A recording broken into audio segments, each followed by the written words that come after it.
யோசுவாவின் புஸ்தகம் 1ஆம் அதிகாரம் 5ஆம் வசனத்திலிருந்து 9ஆம் வசனம் முடிய உள்ள கர்த்தருடைய நல்வார்த்தைகளை நாம் இணைந்து ஏகோபித்து வாசிப்போம்.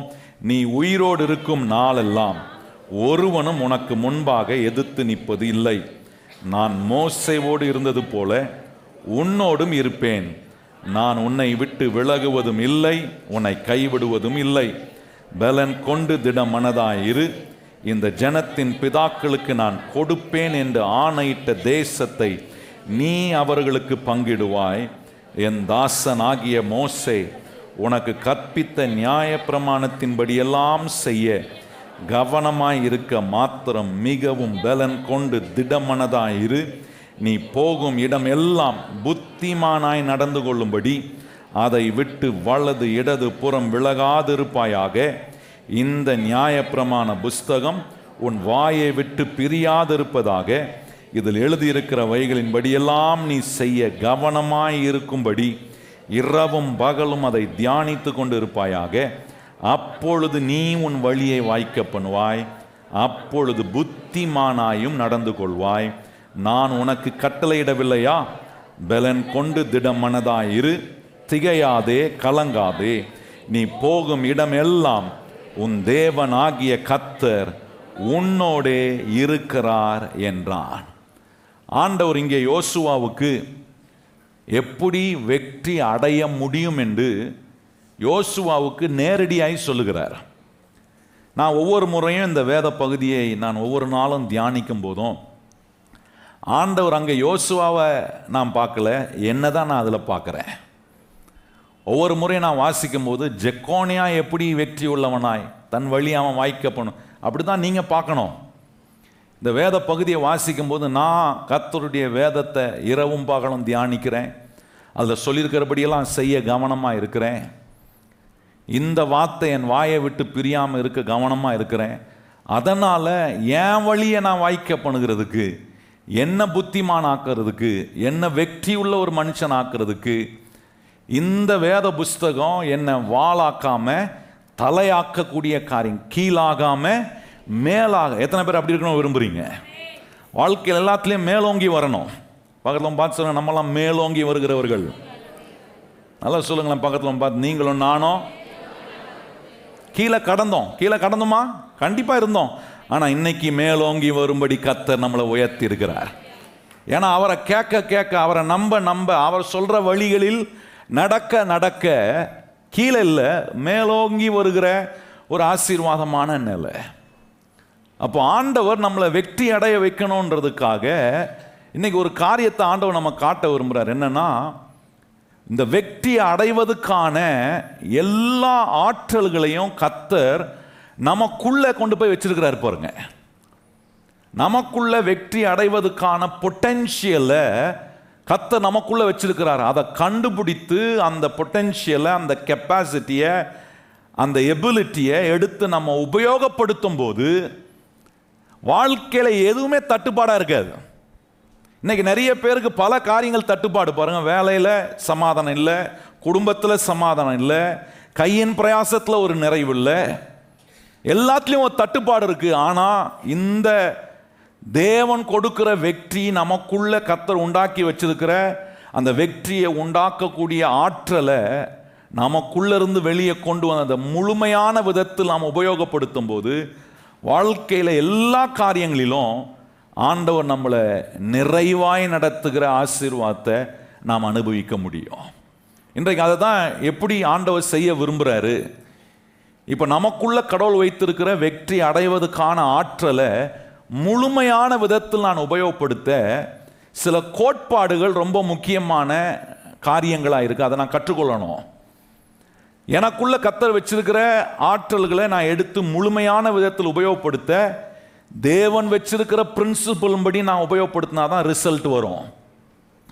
தேவன் வச்சிருக்கிற கோட்பாடின்படி, அந்த முறைமையின்படி எனக்குள்ள கடவுள் வெற்றி அடைவதற்கான ஆற்றலை வச்சிருக்கிறார். அதை எடுத்து தேவன் சொல்லுகிற முறைமையின்படி, கோட்பாடின்படி உபயோகப்படுத்தும் போது தான் வாழ்க்கையை வெற்றி உள்ளதா மாத்துறேன். நான் என் வழியை வாய்க்க பண்ண முடியுது, நான் என் வாழ்க்கையை வெற்றி உள்ளதா மாற்ற முடியுது. நான் புத்திமானா மாறுவதுக்கு ஆண்டவர் என்ன பண்றாருன்னா, வெற்றி அடைவதற்கான கோட்பாடுகளை, பிரின்சிபிள்ஸை ஆண்டவர் நமக்கு காட்டுகிறார். இன்னைக்கு அதை தான் ஒரு சில கோட்பாடுகளை உங்களுக்கு நான் காண்பிக்க விரும்புகிறேன்.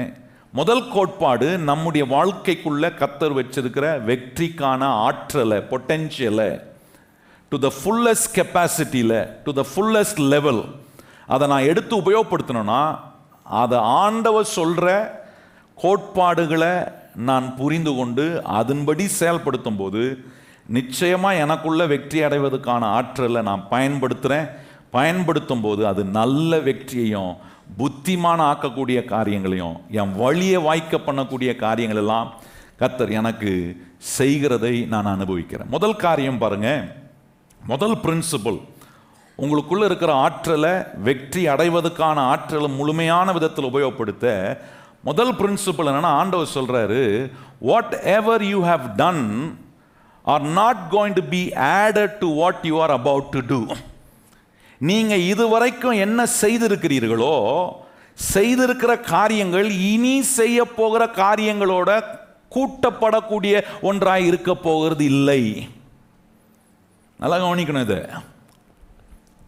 ஆண்டவருடைய கிருபையினால சில காரியங்களில் ஜெயிச்சிருப்பீங்க, சில வெற்றிகளை அனுபவிச்சிருப்பீங்க, சில விடுதலைகளை உங்களுடைய வாழ்க்கையில் கர்த்தர் கொடுத்திருப்பார்.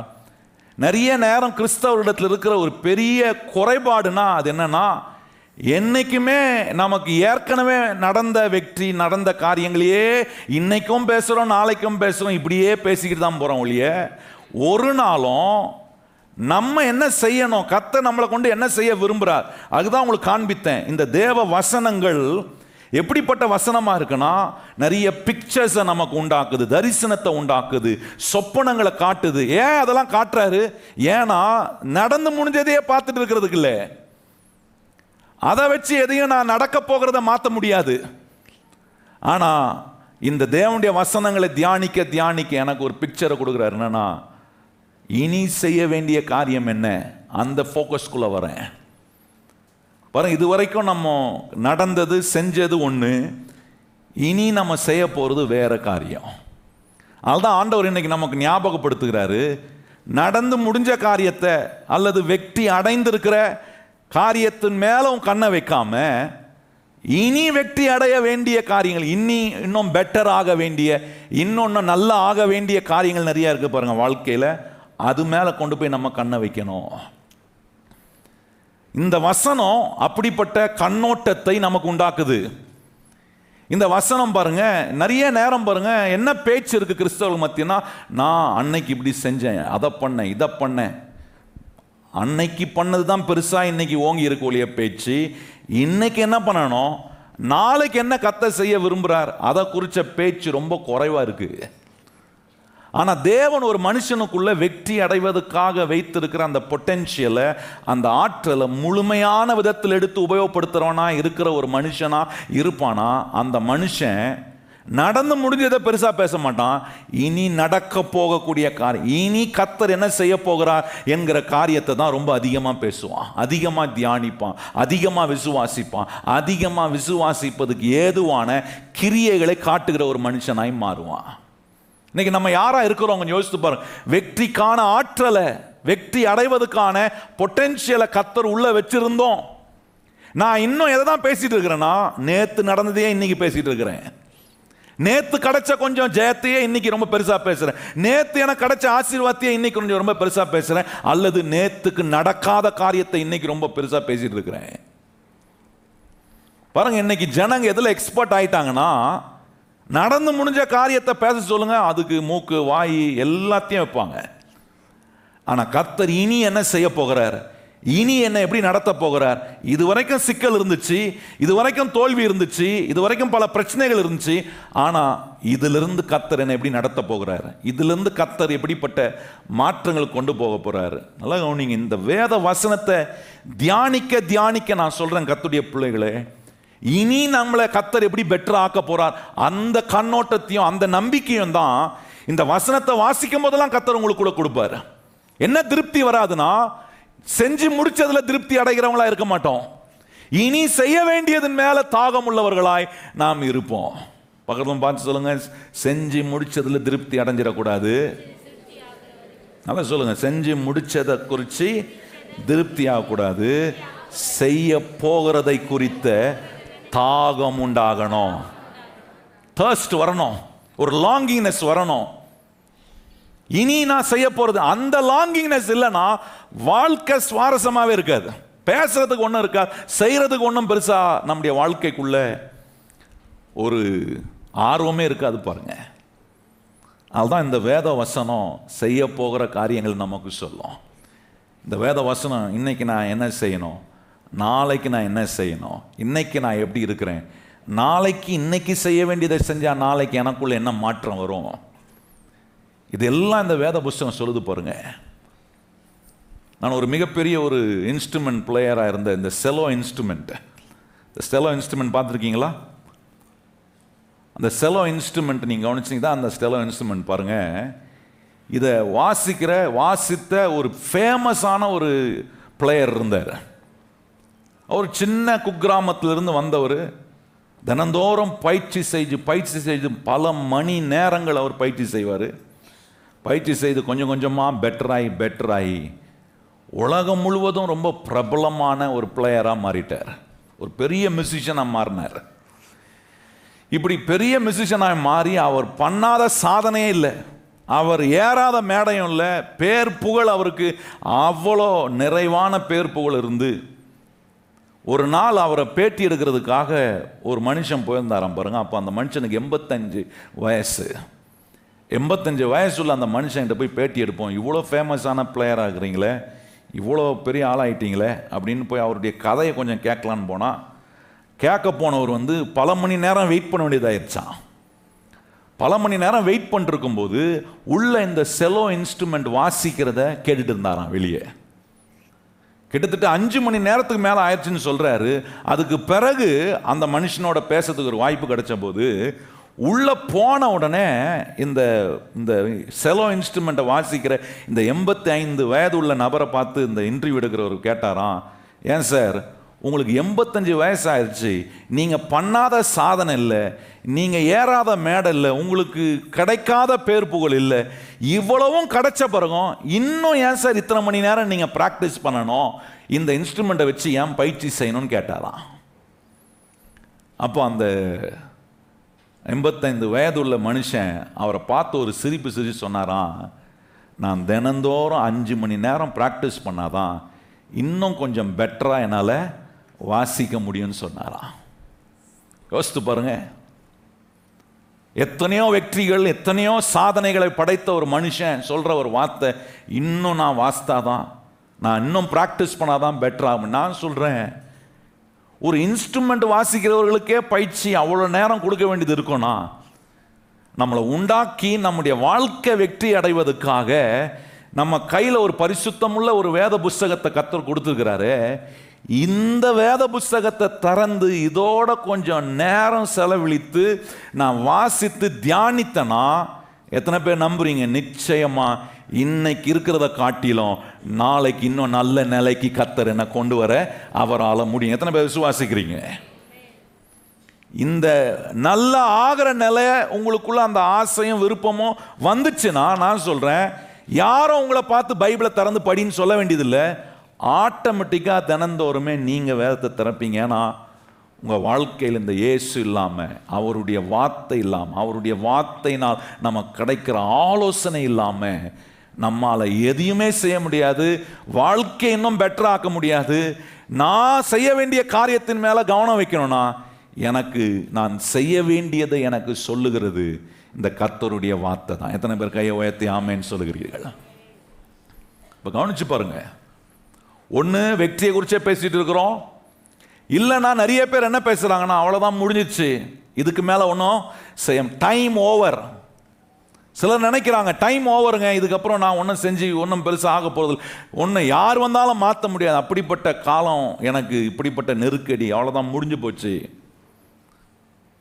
நான் சொல்கிறேன், எந்த சூழ்நிலையில் நீங்கள் நின்று இந்த வேதத்தை திறந்து நீங்கள் வாசிப்பீங்கன்னா, கர்த்தர் உங்களுக்கு இன்னைக்கு என்ன செய்ய வேண்டும், நாளைக்கு நீங்கள் என்ன செய்ய வேண்டும் என்பதை உங்களுக்கு அவர் சொல்ல உண்மை உள்ள கர்த்தராய் அவர் இருக்கு. அதுதான் வேத வசனம் சொல்கிறது, அவர் உன்மேல் கண்ணை வைத்து உனக்கு ஆலோசனை சொல்லி நடக்க வேண்டிய, எத்தனை பேர் நம்புறீங்க நீங்க நடக்க வேண்டிய வழி அவர் உங்களுக்கு அற்புதமா காட்டுவார். அதனால நம்முடைய வாழ்க்கையில எல்லாம் முடிஞ்சிருச்சு அவ்வளவுதான், அதையே பேசிட்டு இருக்காதீங்க. அதை பேசுறதுனால ஒன்னும் ஆட் ஆக போறது இல்லை. இருக்கிற நிலையிலேருந்து கீழே தான் போவோம் இல்லையா. கீழே இருக்கிற நிலை, தேங்கி கிடக்கிற நிலையிலிருந்து கொஞ்சம் உயரணும், கொஞ்சம் மேன்மை அடையணும், கொஞ்சம் மேலான நிலைக்கு வரணும்னா இந்த தேவனுடைய வசனம் ரொம்ப முக்கியமா. பாருங்க, ஆபிரகாமுக்கு அவனுடைய நிலையை எப்படி சொல்லுதுன்னா, அவனுடைய சரீரம் ஒன்று அவனுக்கு சொல்லுது, அவள் தான் முடிஞ்சிச்சு, இனி உனக்கு ஒரு குமாரன் கிடைக்குமா? வாய்ப்பே கிடையாது. ஏன்னா வேதம் சொல்லுகிறது ஆபிரகாமுடைய சரீரம் செத்து போனதா இருந்துச்சான். ஆபிரகாமுடைய மனைவியா இருந்த சாராளுடைய கற்பம் செத்து போனதா இருந்துச்சு. யோசித்து பாருங்க, சரீரம் சொல்லுது செத்து போயிடுச்சு, அவ்வளவுதான் முடிஞ்சிச்சு, இதுக்கப்புறம் புள்ளெல்லாம் நீ யோசிக்காத, இதுக்கப்புறம் நீ அப்பா ஆகிறது, இதுக்கப்புறம் நீ உனக்கு ஒரு ஈசாக்கு வர, அதெல்லாம் நடக்காது. சரீரம் பேசிக்கிட்டே இருக்கு. சரீரம் என்ன சொல்லுது? விட்டுரு, நம்பாத, ஆண்டவரை நம்பாத, ஆண்டவருடைய வார்த்தைகள் நம்பாது, நடக்காது, ஆகாது, முடியாது, இம்பாசிபிலிட்டியை உண்டாக்கிட்டே இருக்கு. பாருங்க இந்த சரீரம். சாராளை பார்க்கறான். சாராளை பார்க்கும்போது அவனுக்கு ஆபிரகாமுக்கு சாராள் கற்பம், என் சரீரம் செத்த மாதிரியே சாராளுடைய கற்பமும் செத்து போயிடுச்சு. ஆனா ஆபிரகாமிட்ட இருந்த ஒரு விசேஷித்த சிறப்பு என்னன்னா, நடந்து முடிஞ்சதின் மேல கண்ணை வைக்கல, நடக்க போகிறதின் மேல தன் கண்ணை வைத்தான். கையை உயர்த்தி சொல்லுங்க, நம்ம எது மேல கண்ணை வைக்கணும்? எனக்கு நடக்க வேண்டியதை நடப்பிக்கிற ஒரு கர்த்தர் இருக்கிறார், அவர் மேல என் கண்ணை வைக்கிறேன். சொல்லுங்க கையை உயர்த்தி, எனக்கு நடக்க வேண்டியதை நடப்பிக்கிற ஒரு கர்த்தர் இருக்கிறார், அவர் மேல என் கண்ணை கொண்டு போய் என்ன பண்றேன்? வைக்கிறேன். இந்த ஆபிரகாம் அதெல்லாம் கொண்டு போய் வச்சான் பாருங்க. நம்மளை போல ஆபிரகாம், ஆமா என் சரீரம் செத்து போயிடுச்சு, இன்னைக்கு என்னத்தை பெருசா வாழ்ந்து என்ன பண்ண போறேன் அப்படின்னு இன்னைக்கும் பேசியிருந்தானா, நான் சொல்றேன் வாக்குத்தத்தம் நிறைவேறிருக்காது. ஆனா வேதம் சொல்லுகிறது ஆபிரகாம் தன் சரீரம் செத்து போனதையும் சாராளுடைய கற்பம் செத்து போனதையும் எண்ணாம இருந்து தேவன் அவனுக்கு கொடுத்த வாக்குத்தத்தத்தை முழு விசுவாசமாய் நம்பி தேவனை அவன் மகிமைப்படுத்தி கொண்டிருந்தான். அவன் எது மேல வச்சான் பாருங்க தன்னுடைய கவனத்தை. இனி செய்ய வேண்டியது என்ன? நம்முடைய வாழ்க்கையில் அதுதான் ரொம்ப முக்கியமானது. இனி what I am about to do, என்னை கொண்டு கர்த்தர் என்ன செய்ய விரும்புகிறார்? என்னுடைய சூழ்நிலைகள், என்னுடைய காரியங்கள் எல்லாம் முடிந்தது காட்டலாம். இனிமே வளர்வதற்கு வாய்ப்பு இல்லை, இனிமே மாறுவதற்கு வாய்ப்பு இல்லை. அதையே பேசுறவர்களா நம்ம இருக்கிறோமா? கர்த்தர் சொல்ல இல்ல மாறும். பரலோகம் பார்த்து சொல்லுங்க, கர்த்தர் மாற்றுவார். சொல்லுங்க, நல்லா சொல்லுங்க, கர்த்தர் உங்க சூழ்நிலைகளை மாற்றுவார். சூழ்நிலையில் நடக்கல முடியல, ஒண்ணுமே மாறல, இதை நம்ம பேசுறோம் பாருங்க. கர்த்தர் சொல்றார், அதை பேசுறதுனால எதுவும் ஆட் ஆகாது. ஆனா ஆபிரகாமை போல சரீரம் செத்து போயிடுச்சு, சாராளுடைய கற்பம் செத்து போயிடுச்சு, அதை நான் எண்ணல. ஆனா இதெல்லாம் மாற்ற ஒரு கர்த்தர் ஒருவர் என் கூட இருக்கிறார் என்பது ஆபிரகாம். எத்தனை பேர் நீங்க நம்புறீங்களா? உங்க சூழ்நிலைகளை மாற்ற கர்த்தர் உங்க கூட இருக்கிறார், அதை நான் நம்புறேன் அப்படின்றவங்க கையை உயர்த்தி சொல்லுங்க பார்ப்போம். ஆண்டவரே, இன்னைக்கு நான் எந்த சூழ்நிலையில வந்திருக்கிறேனோ அந்த சூழ்நிலையை மாற்ற உம்மிடத்துல வல்லமை இருக்கின்றத நான் அதை தான் எண்ணி பார்க்கிறேன், அது மேல என் கண்ணை வைக்கிறேன், அதுக்கு நேராக என்னுடைய கவனத்தை நான் கொண்டு வரேன். ஆபிரகாம் அதான் செஞ்சான் பாருங்க. முழு விசுவாசத்தோட கர்த்தர் சொன்னதை நம்பி அவன் தேவனை மகிமைப்படுத்தி விசுவாசத்தில் என்னவானானா வல்லவன் ஆயிட்டான். அது மேல முழு கவனத்தையும் வச்சு நடக்க வேண்டியது, நடக்க போகிறது மேல கவனத்தை வச்சான். ஏன்னா அவனுக்கு தெரியும், செத்து போன கற்பத்தை கூட உயிருள்ளதாய் மாற்ற என் ஆண்டவருக்கு வல்லமை இருக்கு. எத்தனை பேர் நம்புறீங்க? நிறைய காரியம் செத்து போயிருச்சா? நிறைய காரியம் முடிவு அடைஞ்ச மாதிரி இருக்கா? நான் சொல்றேன், மறுபடியும் அதுல ஒரு உயிரை உண்டாக்க கர்த்தரால முடியும். மறுபடியும் கதவுகளை திறக்க கர்த்தரால முடியும். மறுபடியும் உங்களுக்கு அற்புதம் செய்ய கர்த்தரால முடியும். மறுபடியும் உங்க சூழ்நிலையை மாற்ற கர்த்தரால முடியும். எத்தனை பேர் விசுவாசிக்கிறீங்க அதை? இன்னைக்கு அதை பார்க்கிறேன் நானு. இல்லை இன்னும் இன்னைக்கும் இவ்வளத்தையும் கேட்டுட்டு இன்னைக்கு கர்த்தருடைய வார்த்தையை கேட்டுட்ட பிறகும் இல்லை நடக்காது, நமக்கு நடந்ததையே வச்சு பேசணும், அது எதுவுமே ஆட் பண்ணாதுங்க.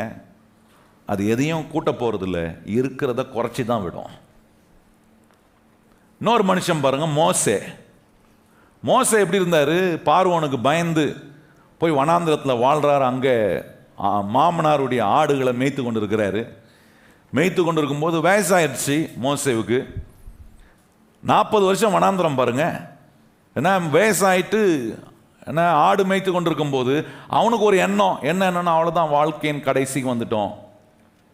மோசைக்குள்ளே அந்த எண்ணம் வந்துருச்சு, வாழ்க்கைன்னு கடைசிக்கு வந்துட்டோம். இப்போ ஆடு மேய்ச்சிட்டு இருக்கிறோம். ஆடு மேய்க்கிறதுக்கும் ரிட்டையர்மெண்ட் ஆகிடும். இன்னும் கொஞ்ச நாளில் நம்ம ரிட்டையர்மெண்ட். நிறைய பேர் அப்படி தான் சொல்லுவாங்க, இன்னும் 10 வருஷம் இருக்குங்க ரிட்டையர் ஆகிறதுக்கு, இன்னும் 8 வருஷம் இருக்குங்க, இன்னும் 5 வருஷத்தில் ரிட்டையர் ஆக போகிறேன். இது மாதிரி மோசே என்ன பண்ணியிருப்பான்? சொல்லியிருப்பான், நான் ரிட்டையர் ஆகிற ஸ்டேஜ் வந்துருச்சு, அவ்வளோதான், நம்ம வாழ்க்கை கடைசி எண்டுக்கு வந்துருச்சு, அவ்வளோதான் அப்படின்னு நினச்சிட்டு இருந்தவனுக்கு கர்த்தர் சொல்கிறாரு, என்னது எண்டா? இனிமே தான் உனக்கு ஒரு புது ஸ்டார்ட்டே வச்சிருக்கிறேன் அப்படின்றத ஆண்டவர் மோசேவுக்கு சொல்கிறார் பாருங்க. சொல்லும் போது எப்படி சொன்னார் தெரியுமா?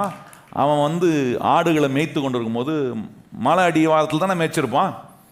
மேய்த்து கொண்டு இருக்கும்போது ஒரு முச்செடி நடுவே அப்படியே ஒரு முச்செடி மட்டும் பற்றி எரிஞ்சிட்டு இருக்கு.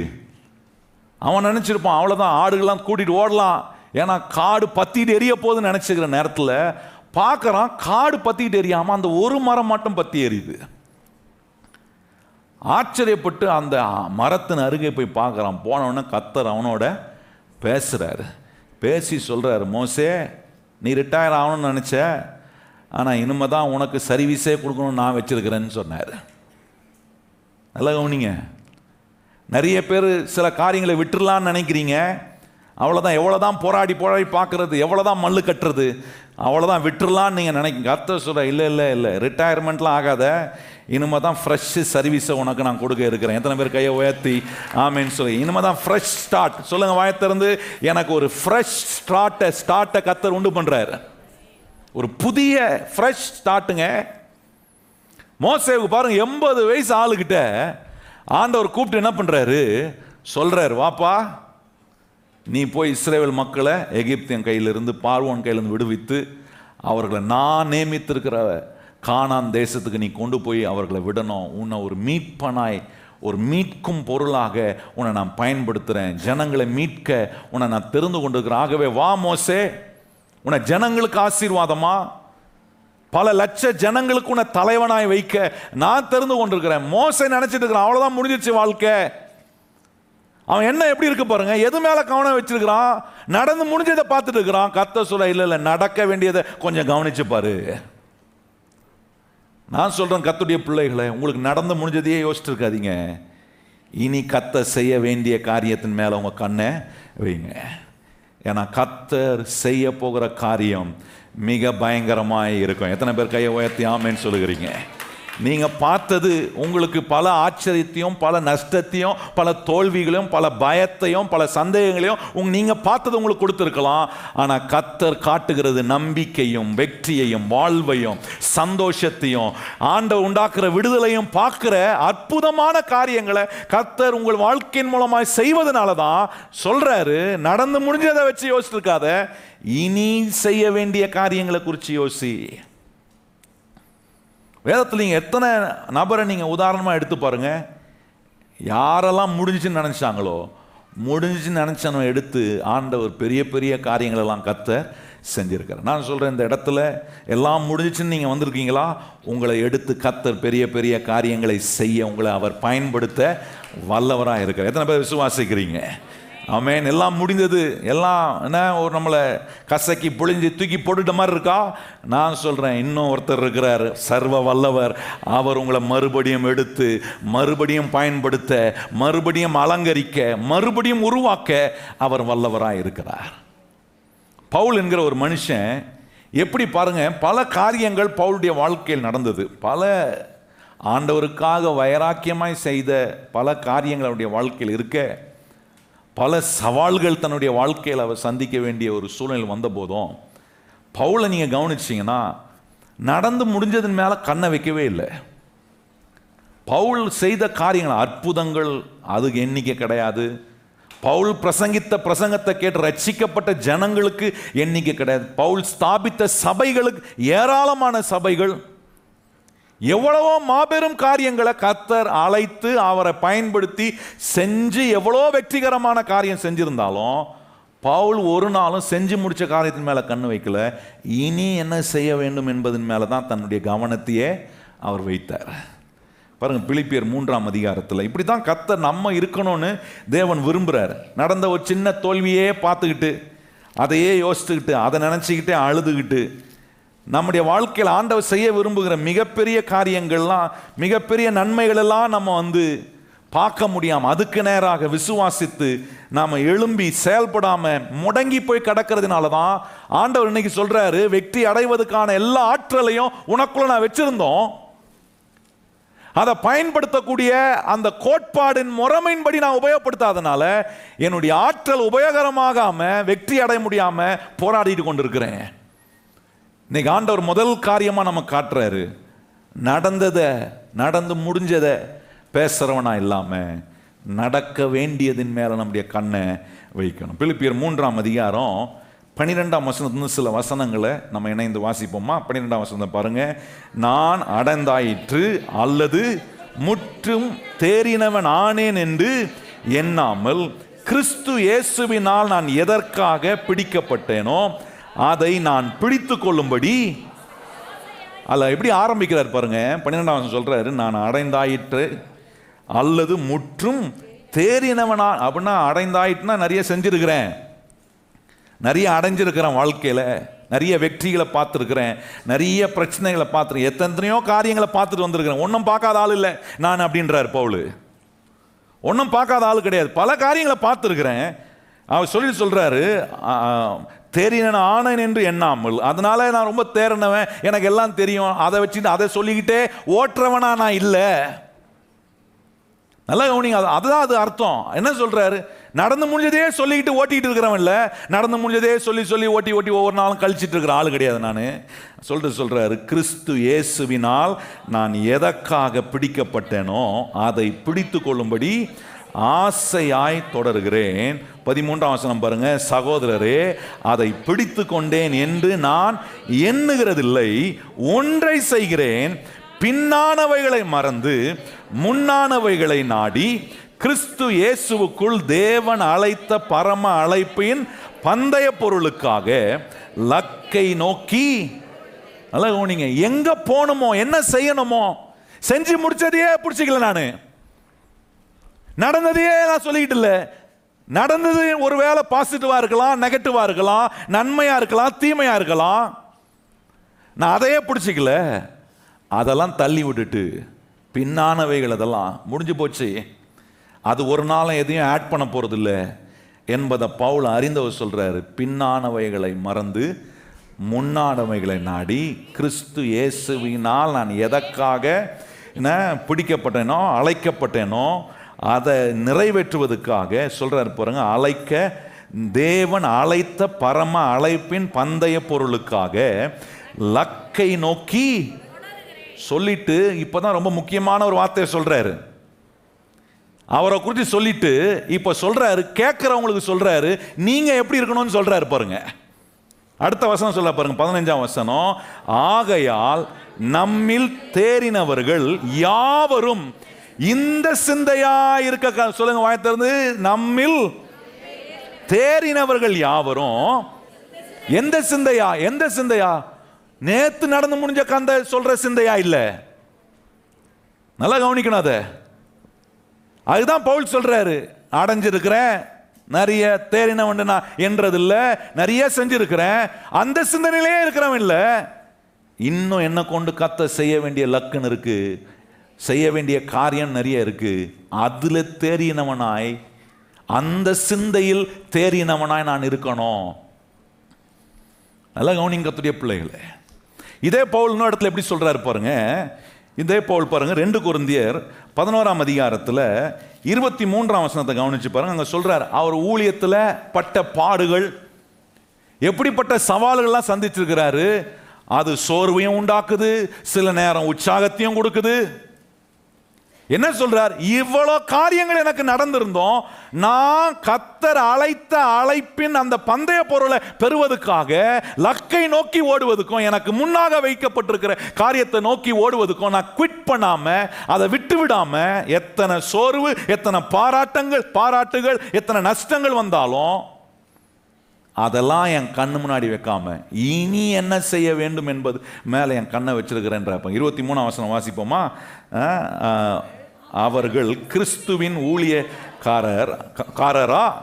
நான் அதிகம் புத்தியினமாய் பேசுகிறேன், நான் அதிகமாய் பிரயாசப்பட்டவன், அதிகமாய் அடிப்பட்டவன், அதிகமாய் காவலில் வைக்கப்பட்டவன், அநேக தரம் மரண அவதினால் அகப்பட்டவன், யூதரால் ஒன்றுக்கு குறைய 40 அடியாக 5 தரம் அடிப்பட்டவன், 3 தரம், நல்ல என்ன சொல்ற பாருங்க, 3 தரம், அப்புறம் 1 தரம் கல்லெறி உண்டேன், 3 தரம் கப்பல் சேதத்தில் இருந்தேன், கடலிலே ஒரு பகல் முழுவதும் போக்கினேன், அநேக தரம் பிரயாணம் பண்ணினேன், ஆறுகளால் வந்த மோசங்களிலும் கல்லரால் வந்த மோசங்களிலும் என் சுய ஜனங்களால் வந்த மோசங்களிலும் அந்நிய ஜனங்களால் வந்த மோசங்களிலும் பட்டணங்களில் உண்டான மோசங்களிலும் வனாந்தரத்தில் உண்டான மோசங்களிலும் சமுத்திரத்தில் உண்டான மோசங்களிலும் கள்ள சகோதரிடத்தில் உண்டான மோசங்கள். பாருங்க என்ன சொல்ற பாருங்க, அவருக்கு நடந்த மோசமான காரியங்கள். அடிபட்டிருக்கிறேன், சிறைச்சாலைக்குள்ள தூக்கி போடப்பட்டிருக்கிறேன், சொந்த சகோதரால் நான் கைவிடப்பட்டிருக்கிறேன், மறுதளிக்கப்பட்டிருக்கிறேன் சொல்றாரு. இவ்வளோ நடந்திருந்தோம். அப்புறம் பாருங்க 29 வசனம் வரும்போது சொல்றாரு பாருங்க, ஒருவன் பலவீனன் ஆனால் நான் பலவீனன் ஆகிறது இல்லையோ, ஒருவன் இடறினால் என் மனம் எரியாதிருக்குமோ. நல்ல கவனி என்ன சொல்றாரு, இடறவனை பார்த்தா என்னுடைய மனம் எரியாம இருக்குமோ, பலவீன பார்த்தா நான் பலவீனன் ஆகாம இருப்பனா? இப்படி ஆகக்கூடிய பல தந்திரங்கள் சருணங்கள் எனக்கு வந்த போதும் நான் பலவீனப்படாம, நான் சோர்ந்து போகாம, என் அழைத்த தேவனுடைய அழைப்பின் மேல நான் தொடர்ந்து கண் வைத்து ஓடுவதுக்கு ஒன்ன செய்ய பழகிட்டேன்றார். என்ன செய்ய பழகிட்டேன்னா, எந்த சிந்தை வேணும், எந்த சிந்தை இருக்கக்கூடாதுன்னு முடிவு பண்ண சொல்றாரு. எனக்கு நடந்ததை சொல்லணும், நிறைய நல்லதும் நடந்துச்சு, நிறைய கெட்டதும் நடந்துச்சு. நிறைய பேர் நான் பிரசங்கித்த பிரசங்கத்தை கேட்டு ரட்சிக்கப்பட்டார்கள், பலனடைந்தார்கள். நிறைய பேர் கேட்டு பலவீனப்பட்டு பின்வாங்கி போனார்கள். அவர்களை பார்க்கும்போது என்னுடைய இருதயமும் என் உள்ளமும் அங்கலாய்க்குது, எரிகிறதுன்னு சொல்றாரு. இப்போ இதெல்லாம் பார்த்து நான் இனிமே செய்ய வேண்டியதை செய்ய வேணான்னு விட்டுறலாம் அப்படின்ற எண்ணத்துக்கு வரல. என்ன அப்ஸ் அண்ட் டவுன் இருந்தாலும் அதை பேசுகிறவனா, அது மேலே கண்ணு வைக்கிறவனா இல்லை. எது மேலே கண்ணு வைக்கிறேன்னா, கர்த்தர் எனக்கு முன்னாக வைத்திருக்கிற அந்த அழைப்புக்கு நேராக என் கண்ணை வைக்கிறேன். ரொம்ப முக்கியம் பாருங்க. நீங்கள் சொல்லலாம் நிறைய செஞ்சேன், எனக்கு நன்மை நடந்துச்சு. சில சொல்லலாம் நிறைய செஞ்சேங்க, நன்மை செஞ்சது தீமை தான் நடந்துச்சு, இனிமேல் எதுக்கு செய்யணும் அப்படின்னு நான் அமைதியாக ஒதுங்கிட்டேன். கர்த்தர் சொல்ற, அதை பார்த்து நீ ஒதுங்கினா இனி செய்ய வேண்டிய நன்மையான காரியங்களுக்கு இந்த சரீரம் பிரயாசப்படாமல் போய் விடுகிறதே. இந்த சரீரத்துக்குள்ள கர்த்தர் வச்சிருக்கிற வெற்றிக்கான சகல பொட்டென்ஷியலையும் முழுமையான விதத்தில் இந்த சரீரத்திற்குள்ள கர்த்தர் வெற்றி அடைவதற்காக வைத்திருக்கிற ஆற்றலை முழுமையான விதத்தில் நான் உபயோகப்படுத்தாமல் போகிறதுனால நான் வெற்றி அனுபவிக்க முடியாமல் போயிடுறேனே.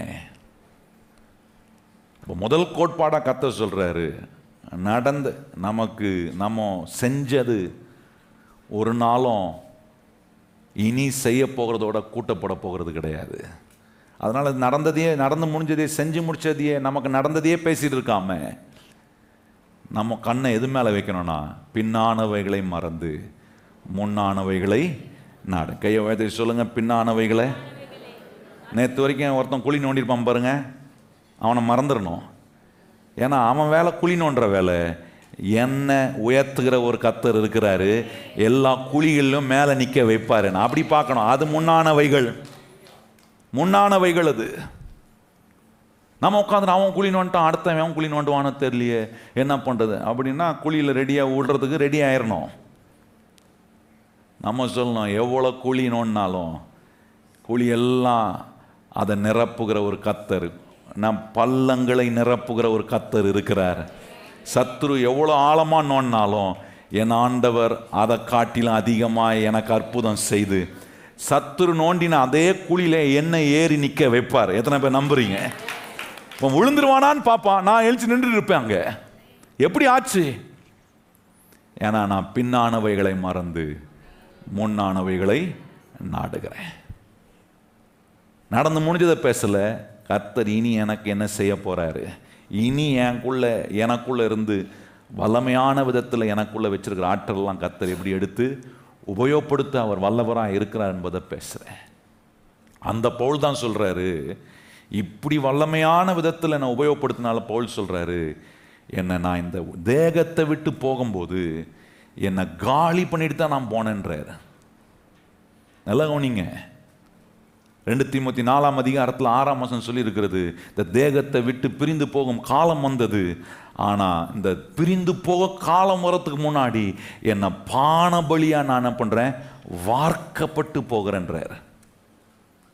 இந்த சரீரம் ஒரு நாள் பிரியும், இந்த சரீரமும் இந்த ஆவியும் ஒரு நாள் பிரியும் போது இந்த சரீரத்தின் மூலமாக ஒவ்வொரு நாளும் என்னெல்லாம் செய்யணுமோ, இந்த சரீரத்துக்குள்ளே கர்த்தர் வச்சிருக்கிற வெற்றி அடைவதற்கான ஆற்றலை முழுமையான விதத்தில் உபயோகப்படுத்தி காலி பண்ணிட்டு தான் போனோம் இல்லைய, எதையும் செய்யாமல் போயிடக்கூடாது.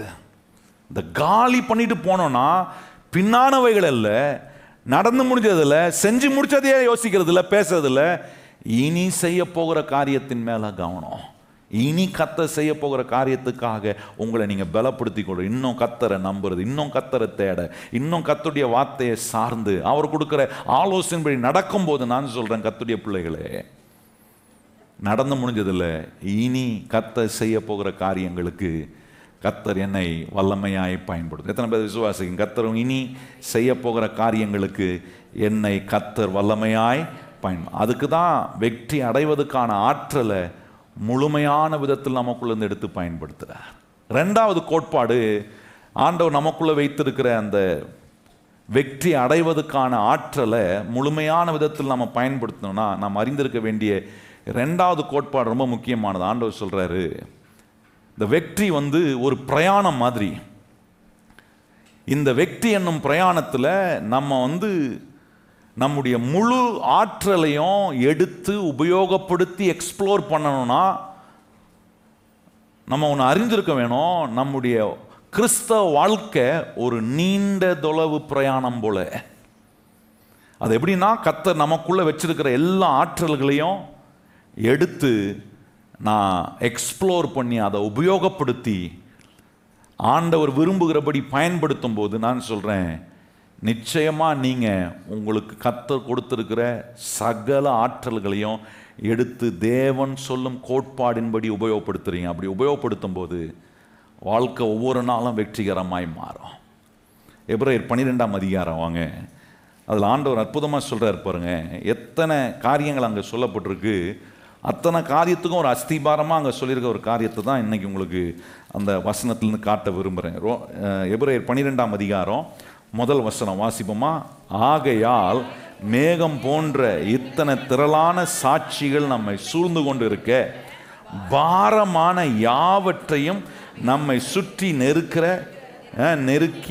நெருங்கியிருக்கிற பாவத்தையும் தள்ளிவிட்டு விசுவாசத்தை துவக்கிறவரும் முடிக்கிறவருமாய் இருக்கிற இயேசுவை நோக்கி நமக்கு நியமித்திருக்கிற ஓட்டத்தை,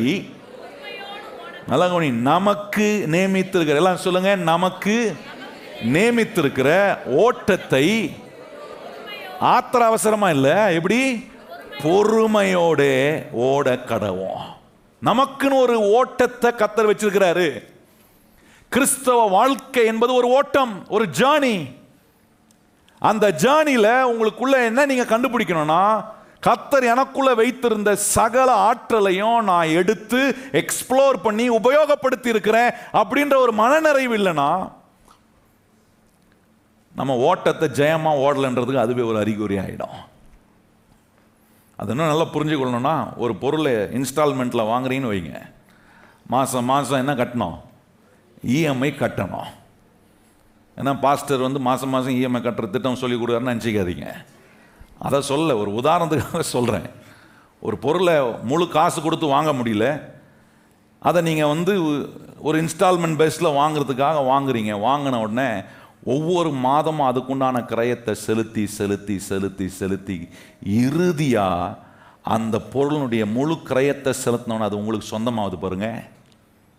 அது போல தான் கிறிஸ்தவ வாழ்க்கை. ஒவ்வொரு நாளும் கர்த்தர் உங்களுக்குள்ள வச்சிருக்கிற ஆற்றலை எடுத்து அதை உபயோகப்படுத்தி எக்ஸ்ப்ளோர் பண்ணி ஒவ்வொன்றா கர்த்தர் விரும்புகிறபடி கர்த்தர் மேலே உங்கள் கண்ணை பதிய வச்சு விசுவாசத்தை துவக்கிறவர் முடிக்கிறவரமா இருக்கிற ஆண்டவரை நோக்கி உங்கள் ஓட்டத்தை நீங்கள் ஓடும்போது என்ன பார்க்கிறேன்? எனக்கு முன்னாடி ஓடினவர்கள் நிறைய பேர் இருக்கிறார்கள். மேகம் போன்ற இத்தனை திரளான சாட்சிகளை கர்த்தர் காட்டுற ஆபிரகாம், ஈசாக், யாக்கோபு, மோசே, இஸ்ரவேல் ஜனங்கள், தாவீது, பலரை கர்த்தர் ஆதாரமா அங்க வச்சிருக்கிறார். பார்க்கிறேன்.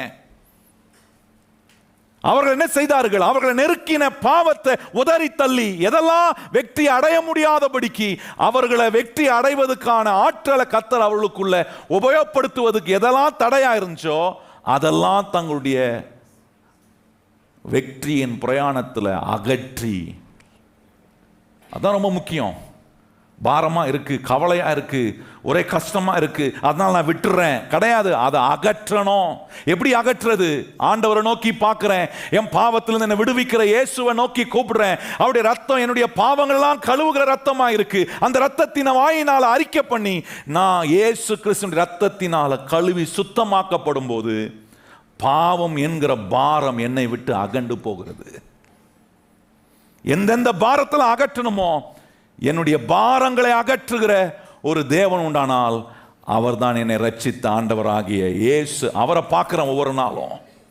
ஆண்டவரே, எனக்குள்ள நீர் ஏராளமான ஆண்டவரே ஆற்றலை நீ கொடுத்திருக்கிறீர். நான் என்னுடைய கிறிஸ்தவ வாழ்க்கையில அதை ஒவ்வொரு நாளும் உபயோகப்படுத்தணும். ஆண்டவரே, நிறைய பாரங்கள் என்னை அமுக்குறது, நிறைய பாவங்கள் என்னை அமுக்குறது. அதை நான் உதறி தள்ளி என்னுடைய வாழ்க்கையை ஆண்டவரை அலங்கரிக்கிற, எனக்கு விசுவாசத்தை உண்டு பண்ணுகிற, எனக்கு வழிகாட்டுகிற இயேசுவே உம்மை நோக்கி பார்க்கிறேன்னு சொல்லி அவரை நோக்கி பார்த்தீங்கன்னா உங்க ஓட்டத்தை பொறுமையோட ஓடி வெற்றிகரமாய் முடிக்க கர்த்தர் நம்ம எல்லாருக்கும் அவர் உதவி செய்ய வல்லவராயிருக்கு. எத்தனை பேர் விசுவாசிக்கிறீங்க? அதை அது சொல்றார். இவ்வளோ மேகம் போன்றத்திலான சாட்சிகள் நம்மை சூழ்ந்து கொண்டிருக்க, பாரமாக இருக்கிற பாவத்தில் உதறி தள்ளிட்டு விசுவாசத்தை துவக்கினவரும் முடிக்கிறவருமா இருக்கிற இயேசுவை நோக்கி உங்க கண் எப்பவுமே அங்க இருக்கணும்.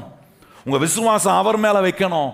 இந்த சரியத்துக்குள்ள வச்சிருக்கிற ஆற்றலெல்லாம் எடுத்து முழுமையான விதத்தில் உபயோகப்படுத்த, அதை எக்ஸ்ப்ளோர் பண்ண, அதை யூஸ் பண்ண நான் நம்புகிற கர்த்தர் எனக்கு உதவி செய்கிறார், பலன் கொடுக்கிறார். அதை எடுத்து முழுமையாக நான் உபயோகப்படுத்தும் போது பாரமானதெல்லாம் உதறி தள்ளிட்டு என் ஓட்டத்தை வெற்றியுடன் ஓட ஒவ்வொரு நாளும் கர்த்தர் வெற்றியுடன் நம்முடைய ஓட்டத்தை ஓட கர்த்தர் நமக்கு உதவி செய்கிறார்.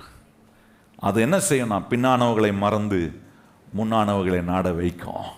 இது என்ன செய்கிறது? இயேசுவையே சார்ந்து கொள்ள, இயேசுவையே நான் நம்பி இருக்க. என்ன கஷ்டங்கள் வந்தாலும், என்ன சவால் வந்தாலும் நான் நம்புகிற இயேசு ஒவ்வொரு நாளும் என்னை வெற்றிகரமாய் ஓட எனக்கு உதவி செய்ய. எத்தனை பேர் கை உயர்த்தி சொல்லும், நான் நம்பி வந்திருக்கிற இயேசு கிறிஸ்து என்ன சவால்கள் வந்தாலும் ஒவ்வொரு நாளும் என்னுடைய ஓட்டத்தை வெற்றியுடன் ஓடுவதற்கு பலன் கொடுக்கிறார். ஒவ்வொரு நாளுக்கான கிருபையை கர்த்தர் நம்ம கொடுக்கிறார். எத்தனை பேர் விசுவாசிக்கிறீங்க? இன்னைக்கு ஒரு நாளை கர்த்தர் உங்களுக்கு கொடுத்துருக்கிறாரா? இன்னைக்கு ஒரு புதிய கிருபையை கர்த்தர் உங்களுக்கு கொடுக்கிறாரு. ஏன் கொடுக்குறாரு? அவர் மேலே விசுவாசத்தை வைக்க, அவர் மேலே உங்கள் நம்பிக்கையை வச்சு தொடர்ந்து ஓடுவதுக்கு. மூன்றாவது ரொம்ப அற்புதமான காரியம் பாருங்க. மூன்றாவது சொல்றாரு, கர்த்தர் உங்களுக்குள்ள வச்சிருக்கிற ஆற்றலெல்லாம் நீங்கள் எடுத்து முழுமையான விதத்தில் உபயோகப்படுத்தி வாழ்க்கையை வெற்றியுள்ளதாக எல்லா பகுதியிலும் மாற்றணும்னா, மூன்றாவது சொல்றாரு, உங்களுடைய வாழ்க்கையை எதில் செட்டில் டவுன் ஆக விட்டுறக்கூடாதுன்னா, மீடியா கிரிட்டிக்லாம் செட்டில் டவுன் ஆக விட்டுறாதுன்னா, ஏதோ தானான்னு வாழ்கிற வாழ்க்கைக்கு உங்கள் வாழ்க்கையை செட்டில் டவுன் ஆக விட்டுறக்கூடாது. மாறாக முழுமையான விதத்தில் உங்கள் வாழ்க்கையை நடத்தி செல்லணும்னு சொல்கிறார். நல்லா கவனிங்க, இது ரொம்ப முக்கியமான காரியம். இந்த ஏதோ தானன் வாழ்கிற ஒரு மனுஷனை பார்த்தீங்கன்னா அந்த மனுஷன் தான் வாழ்க்கையில் எப்பவுமே பெஸ்ட்டை கொடுக்க மாட்டான். எண்ணத்துக்கு போட்டு நம்ம எனர்ஜியை வேஸ்ட் பண்ணி, எண்ணத்துக்கு போட்டு நம்ம அவ்வளோ பிரயாசப்பட்டு சும்மா ஏதோ ஒன்று செஞ்சுட்டு போவோம். ஒரு வேலை கொடுத்துருக்குறாங்க, இந்த வேலையை செஞ்சால் போதாதா? இதுக்கு எதுக்கு உயிரை கொடுத்து, இதுக்கு எதுக்கு பெஸ்ட்டாக கொடுக்கணும்? எதுக்கு நம்ம மண்டையில் இருக்கிற எல்லா மூளையும் அதில் போட்டு அதை யோசித்து அதை எதுக்கு போட்டு செஞ்சுட்டு இருக்கணும்? இப்படி ஏதோ தானோன்னு செய்கிற ஒரு மனுஷன் இருப்பானா? நான் சொல்கிறேன், அந்த மனுஷன் வாழ்க்கையில் வருகிற எந்த பிரச்சனையும் மேற்கொள்ள திராணியற்றவனாய் போய்விடுவான். நல்ல கவனிங்கள். ஆண்டவர் என்ன சொல்றாரு? நீ நல்லதை, நீ ஒரு காரியத்தை நல்லா செஞ்ச அப்படின்றத காட்டிலும் அந்த காரியத்தை தி பெஸ்டா செய்ய கர்த்தர் எனக்கு உதவி செஞ்சிருக்கிறார் என்று சொல்லுகிற நிலையில தான் நம்மளை மாற்ற தேவன் விரும்புகிறார். ஏன்னா ஆண்டவர் எனக்கு எதை செஞ்சாலும் பெஸ்ட்டாக தான் செய்கிறார். எத்தனை பேர் கையை உயர்த்தி சொல்ல முடியும்? கர்த்தர் உங்களுக்கு எது செஞ்சாலும் ஏதோ தானோன்னு. ஆண்டவர் நமக்கு எதை தானோன்னு செய்கிறாரா? கிடையவே கிடையாது. எதை செஞ்சாலும் தி பெஸ்ட்டை தான் கர்த்தர் எனக்கு செய்கிறார். அந்த தேவன் உங்களுக்குள்ள நீங்க வெற்றி அடைவதற்கான ஆற்றலை எடுத்து உபயோகப்படுத்தும் போது அதை உபயோகப்படுத்தக்கூடிய கோட்பாடு பிரின்சிபல் அவனை சொல்றாரு, மீடியாக்ரிட்டிங்க மாதிரி செய்யாத. அப்படின்னா ஏதோ தானோன்னு செய்யாத, அதில் செட்டில் ஆயிடாத.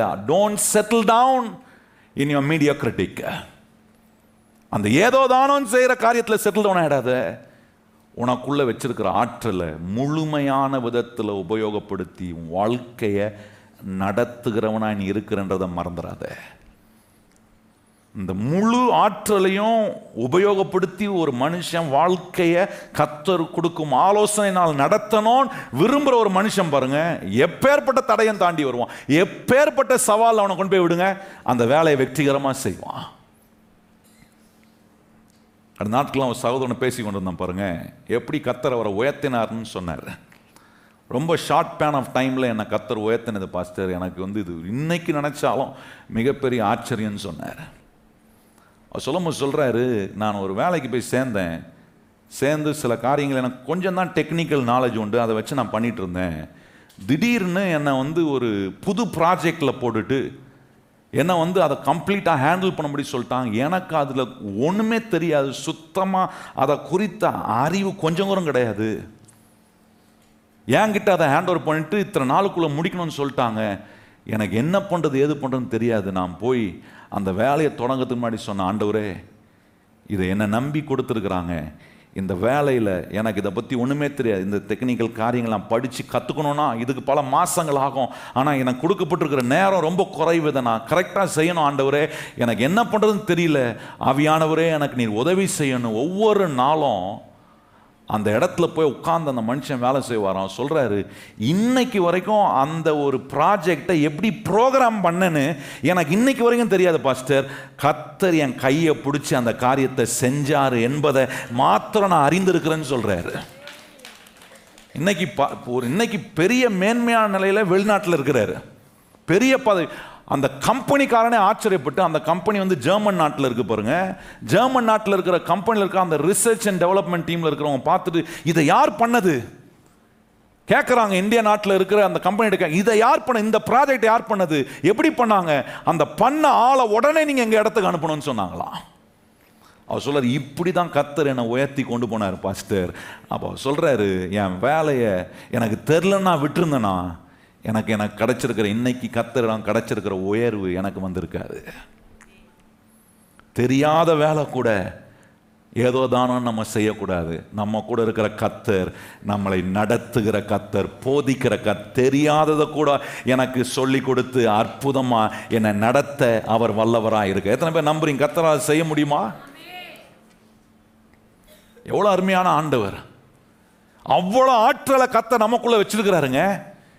இவ்வளவு அற்புதமான ஆற்றலை வச்சு முழுமையா உன் வாழ்க்கையை நடத்த உபயோகப்படுத்துன்னு சொல்லியும் நான் என்ன பண்றேன், ஏதோ தானம்னு செஞ்சேன்னா வாழ்க்கை ஏதோ தானம் தான் இருக்கும்.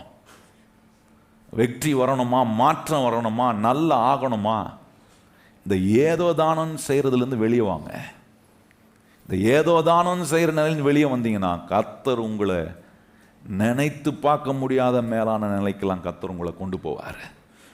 ஆபிரகாம் அப்படி தான் கர்த்தர் மேலான நிலை கொண்டு, மோசேவை அப்படி தான் மேல நிலை கொண்டு, சாதாரணமான இருந்த ஒரு நிலையிலிருந்து எக்ஸ்ட்ராடினரியான லெவல் கர்த்தர் கொண்டு போனார். நான் சொல்கிறேன், இன்னைக்கு ஒருவேளை நீங்கள் செய்கிற வேலை ஒரு ஆர்டினரியான வேலையாக இருக்கலாம், அதில் ஏதோதானோன்னு செய்யாமல் கர்த்தர் உங்களுக்குள்ளே உண்டாக்கி வைத்திருக்கிற எல்லா ஆற்றலையும் முழுமையான விதத்தில் உங்கள் வாழ்க்கையை நடத்துவதற்கு தேவன் உங்களுக்கு கொடுக்குற ஆலோசனையின்படி, தேவன் உங்களுக்கு கொடுக்க விரும்புகிற வெற்றிக்கு ஏதுவாக நீங்கள் செய்து பாருங்கள். நான் சொல்கிறேன், அதே ஆர்டினரியான வேலையில் உங்களை கர்த்தர் எக்ஸ்ட்ராடினரியாக பயன்படுத்த அவரால் முடியும். உங்களை சாதாரணமான விதத்தில் காரியங்களை கர்த்தர் உங்களுக்குள்ள செய்ய அவர் இன்னைக்கும் வல்லமை உள்ளவராக இருக்கிறார். ஆபிரகாமுக்கு செஞ்ச கர்த்தர், மோசேவுக்கு செய்த கர்த்தர், எத்தனை பேர் விசுவாசிங்க? எனக்கும் அவர் செய்ய வல்லவராய். சாதாரணமானவர்கள்லாம் அசாதாரணமான ஆக்கி இருக்கிறாரு, அசாதாரணமான காரியெல்லாம் செய்ய வச்சிருக்கிறாரு. நாலாவது ரொம்ப முக்கியமானது பாருங்க, அதுல என்ன ஆண்டவர் சொல்றாரு? நாலாவது கோட்பாடு, நமக்குள்ள கர்த்தர் வச்சிருக்கிற வெற்றி அடைவதற்கான ஆற்றலை முழுமையான விதத்தில் பயன்படுத்துவதற்கு அதை பயன்படுத்த வேண்டிய கோட்பாடுகளை கர்த்தர் சொல்லித்தரார். நான்காவது கோட்பாடு, God never intended or determined to measure your success based on the opinion of society and others. இந்த சமுதாயத்திலும் அல்லது இந்த சமுதாயத்தில் இருக்கிற மக்களுடைய கணிப்பினால, அவங்களுடைய ஒப்பீனியனால உங்களுக்கு கர்த்தர் கொடுக்கிற வெற்றியை நிர்ணயம் பண்ணணும்னு அவர் ஒரு நாளும் தீர்மானிக்கவே இல்லை. ஆனா இன்னைக்கு மனுஷர்கள் தங்களுடைய வெற்றி, தங்களுடைய காரியங்களை எல்லா சமுதாயத்தை சார்ந்து, மற்றவங்க என்ன சொல்றாங்க அதை சார்ந்து என்னுடைய செயல்முறைகளை நான் மாத்துறேன். நல்ல கவனிங்கள், ஆண்டவர் சொல்றாரு, இந்த சமுதாயத்தில் நிறைய காரியங்களும் உனக்கு வரும், பேசப்படும், நிறைய இன்ஃப்ளூயன்ஸ் உண்டாகும். ஏன்னா இந்த சமுதாயத்தில் வாழ்கிறேன், மற்றவர்களோடு தான் நான் வாழ்கிறேன், மற்றவங்க சொல்கிறது எனக்கு கேட்கும், இந்த சமுதாயத்தினுடைய இன்ஃப்ளூயன்ஸ் எனக்கு இருக்கும். இந்த சமுதாயம் என்ன சொல்லும்? உன்னால் இந்த வட்டத்தை விட்டு வெளியே வர முடியாது, உன்னால் இதுக்கு மேலே காரியங்களை செய்ய முடியாது. இதுதான் சமுதாயம் சொல்லும். உங்களை தெரிஞ்சவங்க என்ன சொல்லுவாங்க? உனக்கு இவ்வளோதான் முடியும்பா, இதுக்கு மேலே பெருசெல்லாம் ட்ரை பண்ணாத, இதுவே பெரிய விஷயம், நீ பண்ணதே பெரிய விஷயம், எப்படியோ படித்து பாஸ் ஆனியே அதுவே பெரிய விஷயம், அதுக்கு மேலே படிக்கணும்னு நினைக்காத. சமுதாயம் பல காரியங்கள் சொல்லும், உங்களை சுற்றுச்சூழலில் இருக்கிற ஜனங்கள் பல காரியங்களை சொல்லுவாங்க. அதன் அடிப்படையில் உங்களுடைய வெற்றியை நீங்கள் அளவுப்பட போறீங்களா? அப்படின்னா அது வெற்றியே, அது கர்த்தர் கொடுக்கிற வெற்றியே கிடையாது. ஏன்னா ஆண்டவர் சொல்றார், உன்னுடைய அளவு உன்னை உண்டாக்கின எனக்கு மாத்திரம்தான் தெரியும். எத்தனை பேர் கையை உயர்த்தி ஆமேன்னு சொல்லுகிறீர்கள்? உங்களை கர்த்தர் உண்டாக்கியிருக்கிறார் பாருங்க. உங்களுடைய மெஷர், உங்களுடைய குவான்டிட்டி, உங்களுடைய கெப்பாசிட்டி, உங்களுடைய பொட்டென்ஷியல் சில நேரம் உங்களுக்கே தெரியாது. நீங்கள் எதன் அடிப்படையில் உங்கள் பொட்டென்ஷியலை நீங்கள் நிர்ணயம் பண்ணுறீங்கன்னா, எதன் அடிப்படையில் உங்களுடைய அளவை நீங்கள் கணிக்கிறீங்கன்னா, மற்றவங்க சொல்கிறாங்க பாருங்க, சிலர் உங்களை பாராட்டுவாங்க, சிலர் உங்களை குறைவாக பேசுவாங்க, அதை வச்சு இவ்வளோதான் போல நம்மனால. ஆண்டவர் சொல்கிறார், அவர்கள் இல்லைப்பா, சமுதாயம் இல்லை, உன்னை உண்டாக்கின கர்த்தர் நான் உனக்கு சொல்கிறேன் நீ எவ்வளோ செய்ய முடியும்னு. ஒரு காரை உண்டாக்குற ஒரு மேனுஃபேக்சரிங் கம்பெனிக்கு தான் தெரியும் அந்த கார் எவ்வளோ வேகம் போக முடியும்னு. நல்லா கவனிங்க, அது எவ்வளோ நிஜமோ அது போல உங்களை உண்டாக்கின கர்த்தருக்கு மாத்திரம்தான் தெரியும் உங்களை எவ்வளோ வல்லமையாக அவர் பயன்படுத்த முடியும், எவ்வளோ அற்புதமாக உங்களை உபயோகமாக்க முடியும். நிறைய பேர் அதை யோசிக்கிறதே இல்லை. நிறைய பேர் சமுதாயம் சொல்கிறதும் சுற்றுச்சூழல் இருக்கிற மக்கள் சொல்கிறதையும் வச்சே தங்கள் வாழ்க்கையை அளவு போட்டதுனால சவுண்டு நிறைய வருது, வேகம் இருக்க மாட்டுது. அந்த காலத்தில் நீங்கள் பார்த்தீங்கன்னா, சின்ன பையனாக இருந்தபோது இந்த ஜாவா பைக்குன்னு கேள்விப்பட்டிருக்கீங்களா? ஆனால் பழைய ஆட்களுக்கெல்லாம் தெரியும் இந்த ஜாவா பைக். இந்த ஜாவா பைக் என்ன பண்ணுன்னா சவுண்டு ஜோராக போடும், ஆனால் வேகம் ரொம்ப ஸ்லோ. நான் மறக்கவே முடியாது. நான் சின்ன பையனாக இருந்தபோது மேல்பட்டி போன தெருவில் இருந்தோம், நாங்கள் ஒரு வாடகை வீட்டில் இருந்தோம் பாருங்கள். அப்போது அந்த தெருவில் ஒருத்தர் இந்த ஜாவா பைக் வச்சுருந்தார். அவர் பைக் எடுத்துகிட்டு வந்தாருனாலே சவுண்டே பார்த்தீங்கன்னா அப்படியே பயங்கரமாக இருக்கும் கேட்குறதுக்கு. ஒரு நாள் 2 ஜாவா பைக்கு சவுண்டு, ஒரு ஜாவா பைக் வந்தாலே அந்த தெருவே சத்தமாக இருக்கும். அந்த நாட்களில் சொல்கிறேன், 2 ஜாவா பைக் வந்துச்சு பாருங்க, நல்லா ரேஸ் பண்ணிட்டு வந்தாங்க. நான் உள்ளே உட்காந்து நினச்சேன், இன்னைக்கு நம்ம தெருவில் ஒரு ரேஸ் போதுறாப்பா, வெளியே போய் பார்க்கணும் என்ன ரேஸ், பைக்கில் ரேஸ் பண்ணுறாங்க. இப்போ சின்ன பையன் பைக் ஓட்டலாம் பயங்கர ஆசைப்படுறாங்க, அதனால பைக் ரேஸ் போல் அப்படின்னு நினச்சி வெளியே வந்து பார்த்தா ஜாவா பைக்கு சவுண்டு தான் கேட்குது ஒழிய அது அப்படியே ஆமை மாதிரி போகுது. அது போட்ட சவுண்டுக்கும் நான் நினைச்ச நினைப்புக்கும் எப்படி இருந்துச்சுன்னா, ஆஹா பிச்சுக்கிட்டு போகுது போல ஸ்பீடு, எங்கடா வண்டின்னு தேனா இப்போதான் போகுது ஜாவா பைக்கு முன்னாடி. நிறைய கிறிஸ்தவங்க அப்படிதான், சமுதாயம் சொல்றது மற்றவங்க சொல்றது கணிப்பை வச்சு சவுண்டு பயங்கரமா இருக்கு, ஆனா வேகம் செயல் கிரியைகள் அவுட்புட்டு அப்படியே மெதுவா ரொம்ப ஸ்லோ. அதுதான் ஆண்டவர் சொல்றாரு, உன்னுடைய மெஷர், உன்னுடைய பொட்டென்ஷியல், உன்னுடைய கெப்பாசிட்டி ஏன் உனக்கே தெரியாது சில நேரம், ஆனால் உன்னை உண்டாக்கின கர்த்தருக்கு பர்ஃபெக்டாக தெரியும். அதனால தான் அவர் சொல்றாரு, நீ மற்றவர்கள் உன்னை எடை போடுறதை வச்சு எடை போடாத, சமுதாயமோ உன்னை சுற்றி இருக்கிற மக்கள் சொல்ற ஒப்பீனியனால உன்னுடைய சக்சஸை நீ நிர்ணயம் பண்ணாத. இந்த வேத வசனம், உன்னை உண்டாக்கின கர்த்தர், நம்மளை உண்டாக்கின ஆண்டவர் நம்மோட பேசுறாரு பாருங்க, அதை வச்சு நீங்க எடை போடுங்க. அது ஒவ்வொரு நாளும் உங்களை கீழே இருந்து மேலே தூக்கிட்டே வரும். எத்தனை பேர் கையை உயர்த்தி ஆமேன்னு சொல்லுகிறீங்க? கீழேயே கடக்க விட்டுறாது, கீழே இருந்து படிப்படியா படிப்படியா அந்த வசனம் கேட்க கேட்க எனக்குள்ள ஆண்டவர் மாற்றங்களை உண்டாக்குறாரு, என்னை எப்படி ஆண்டவர் நடத்த விரும்புகிறார், எப்படி கிரியை செய்ய கேட்க கேட்க உயர்ந்து வரேன். ஐந்தாவது ஆண்டவர் சொல்ற கோட்பாடு ரொம்ப முக்கியம். இதெல்லாம் இப்படிப்பட்ட கோட்பாடுகளை உபயோகப்படுத்தி எனக்குள்ள வெற்றி அடைவதற்கான ஆற்றலை கர்த்தர் உள்ள வச்சுக்கிறாரு, அதை முழுமையா உபயோகப்படுத்துறேன்னு செக் பண்ணுங்க. இந்த கோட்பாடை உபயோகப்படுத்தாம நீங்க எவ்வளோ உங்க பொட்டன்ஷியலை யூஸ் பண்ணாலும், எவ்வளோ ஆற்றலை நீங்க வெளியே கொண்டு வந்தாலும் சக்சஸ் வராது. சவுண்டு வரும், நான் சொன்ன மாதிரி ஜாவா பைக் மாதிரி தான், சவுண்டு ரொம்ப ஜோரா போடும், ஆனால் எஃபெக்ட் இருக்காது, ரிசல்ட்டு ரொம்ப புவர். ஐந்தாவது சொல்றாரு, your past experience cannot measure your future success. உங்க கடந்த கால அனுபவங்கள் உங்கள் எதிர்காலத்தில் வரக்கூடிய உங்கள் வெற்றியை அது அளவு போட முடியாது. பாருங்க, அனுபவங்கள் எப்பொழுதுமே நல்லது, நான் அதை குறை சொல்லலை. அனுபவங்கள் பல வழிகளில் இருந்து நமக்கு வருகிறது. நீங்க செய்த பழைய காரியங்கள், பழைய அனுபவங்கள்லாம் உங்களை பல நிறைய காரியங்களை செய்ய வச்சிருக்கலாம். ஆனா ஒன்ன மறந்துடாதீங்க, அனுபவத்தில் இருக்கிற மிகப்பெரிய ஆபத்து என்ன தெரியுமா? நிறைய பேர் தங்களுடைய அனுபவத்தை நம்புகிறதுனால அவங்க அனுபவம் என்ன சொல்லுதோ அதை மிஞ்சி அவர்களால் செயல்படவே முடியல. தேவன் சொல்றதுக்கு, தேவன் உங்களை பயன்படுத்துவதற்கு, தேவன் உங்களை உபயோகப்படுத்துவதற்கு நம்ம எதன் வச்சு நம்ம எடை போடுறோம்னா நம்ம கடந்த கால அனுபவம் என்ன. அதான் இங்க நம்ம ஒன்று விளங்கி கொள்ளணும், அனுபவம் வேற, தேவன் நமக்குள்ள உபயோகப்படுத்த விரும்புகிற ஆற்றல் வேறையா இருக்கிறதுனால சில நேரம் நம்முடைய அனுபவங்கள் கூட நமக்குள்ள தேவன் பயன்படுத்த விரும்புகிற ஆற்றலுக்கு இணையாகாம போய்விடும். நிறைய பேர் பாருங்க, தங்களுடைய அனுபவத்தையே நம்புறதுனால செஞ்சதே தான் செய்வாங்க, அதை மிஞ்சி அதை தாண்டி அதை ஆண்டவர் சொல்லக்கூடிய காரியம், ஐயோ எனக்கு தெரியாது எப்படி நான் செய்யறது. நான் சொன்ன பாருங்க, இந்த சகோதரன் தெரியாத வேலையை கொடுத்து எனக்கு அதில் அனுபவம் இல்லைங்க நான் செய்ய முடியாதுன்னு சொல்லியிருந்தார்னா அவருக்கு அந்த உயர் வந்திருக்காது. தெரியல நாக்குறோம், கர்த்தரை நம்புறாரு, கர்த்தர் எனக்கு ஒரு வாய்ப்பை கொடுத்துருக்கிறார், இது தேவன் எனக்கு ஒரு வாய்ப்பை கொடுத்துருக்கிறார், இந்த வாய்ப்பை நான் கர்த்தரை நம்பி எடுக்கும்போது அவர் என்னை வெட்கப்படுத்த மாட்டாரு என்று நம்பி உள்ள போன ஒரு மனுஷனை கர்த்தர் கைவிடவே மாட்டார். அனுபவங்கள் மாறும், அனுபவங்கள் வேறையா இருக்கலாம். என் அனுபவம் வேற மாதிரி இருக்கும், உங்க அனுபவம் வேற மாதிரி இருக்கும். நம்ம ஊரில் ஓட்டும் போது அது ஒரு அனுபவம். பார்த்துருக்கீங்களா? நம்ம ஊரில் ஓட்டுற கார் ஓட்டுனீங்கன்னா, பைக் ஓட்டுனீங்கன்னா, நம்மலாம் வெளிநாட்டுக்கு போனோம்னா நம்மளை கையெடுத்து கும்பிடுவாங்க, நீங்களாம் பயங்கரமான எக்ஸ்பர்ட் டிரைவருங்க அப்படின்னு நம்மளை கையெடுத்து கும்பிடுவாங்க. ஏன்னா இந்தியா நாட்டில் வண்டியை ஓட்டிங்கன்னா எந்த நாட்டிலையும் நீங்கள் வண்டியை ஓட்ட முடியும். ஒவ்வொருத்தருக்கும் ஒவ்வொரு அனுபவம். அவங்களுக்கு இங்கே வந்தால் அவங்களுக்கு வேறு அனுபவம், நம்ம அங்கே போனால் அவங்களுக்கு வேறு அனுபவம். நம்ம ஊர் டிராஃபிக்கில் வண்டியை ஓட்டணும்னா ஒரு 10 கிலோமீட்டர் ஸ்பீடு, இல்லை மேக்ஸிமம் 20 கிலோமீட்டர் ஸ்பீடு, அதுதான் ஸ்பீட் லிமிட்டு. ஆனால் சில வெளிநாட்டில் போய் வண்டியை ஓட்டினீங்கன்னா மினிமம் டிராஃபிக்கில் ஓட்டுறதுக்கு ஸ்பீடே 50 கிலோமீட்டர் வச்சுருப்பான்.